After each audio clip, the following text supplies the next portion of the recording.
नमस्कार. बातम्यांच्या लंच बॉक्समध्ये तुमचं स्वागत. एन-पी-एस खातेधारकांसाठी एक महत्त्वाची बातमी.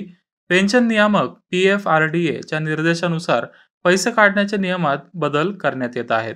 आता खातेधारकांना 1 फेब्रुवारीपासून जमा रकमेपैकी केवळ 25% रक्कम काढण्याची परवानगी मिळणार आहे. मुलांचं शिक्षण, लग्नासाठी खर्च, घर खरेदी आणि वैद्यकीय उपचारांच्या खर्चासाठी एकूण जमा रकमेपैकी केवळ 25% रक्कम काढता येणार आहे. एवढंच नव्हे तर स्वतःचा व्यवसाय किंवा स्टार्टअप चालू करण्यासाठीही एन-पी-एस मधून पैसे काढण्याची परवानगी देण्यात आली आहे. एकूण रकमेत खातेधारक आणि कंपनीच्या योगदानाचा समावेश करण्यात आला आहे. केंद्र सरकारने महिला कर्मचाऱ्यांसाठी एक मोठा निर्णय घेतला आहे. आता महिला कर्मचारी त्यांच्या नवऱ्याऐवजी मुलगा किंवा मुलीला पेन्शनचा वारसदार बनू शकतील.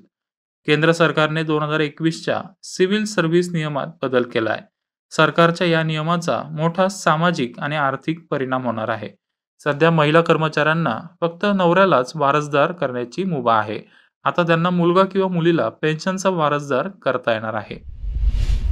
1 फेब्रुवारीपासून ग्राहक आता मोबाईल नंबर आणि बँक खातं क्रमांक जोडून इमिजिएट पेमेंट सेवा म्हणजेच IEMPS चा वापर करून पैसे पाठवू शकतात.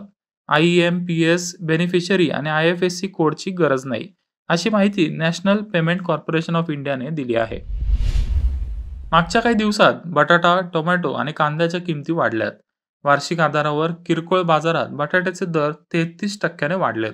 सध्या बटाट्याचा दर ₹20 प्रति किलो एवढा आहे, तर कांद्याच्या किमतीत 20% वाढ झाली. कांद्याचा दरही जवळपास ₹30 किलोच्या वर गेलाय, तर टोमॅटोचे दर 50% वाढून ₹40 प्रति किलोपर्यंत पोहोचलेत. चालू आर्थिक वर्षात म्हणजेच एप्रिल ते डिसेंबर 2023 पर्यंत सोन्याची 26% आयात झाली आहे. भारतात $35.95 अब्ज सोन्याची आयात झाली आहे. त्यामुळे चालू खात्यात घट झाली आहे. 2022 मध्ये $28.4 अब्ज सोन्याची आयात झाली होती. चीननंतर भारतात सोन्याची सर्वाधिक आयात होते.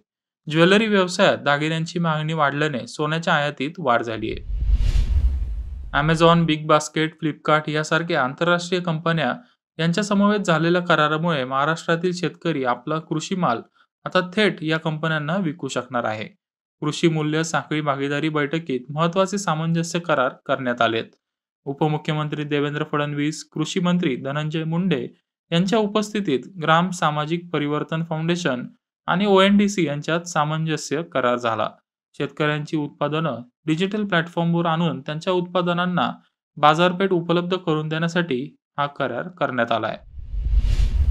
केंद्र सरकार बजेटमधून आत्मनिर्भर भारत रोजगार योजनेला मुदतवाढ देऊ शकते. रोजगार निर्मितीसाठी डिसेंबर 2022 मध्ये आत्मनिर्भर भारत योजना चालू करण्यात आली होती. या योजनेअंतर्गत EPFO मध्ये कंपन्यांनी योगदान केल्यानंतर रोजगार निर्मिती वाढावी यासाठी प्रोत्साहन दिलं जातं. या योजनेअंतर्गत सरकारने आतापर्यंत 22,810 कोटी मंजूर केले होते. आतापर्यंत यापैकी 50% रक्कमच खर्च करण्यात आली आहे.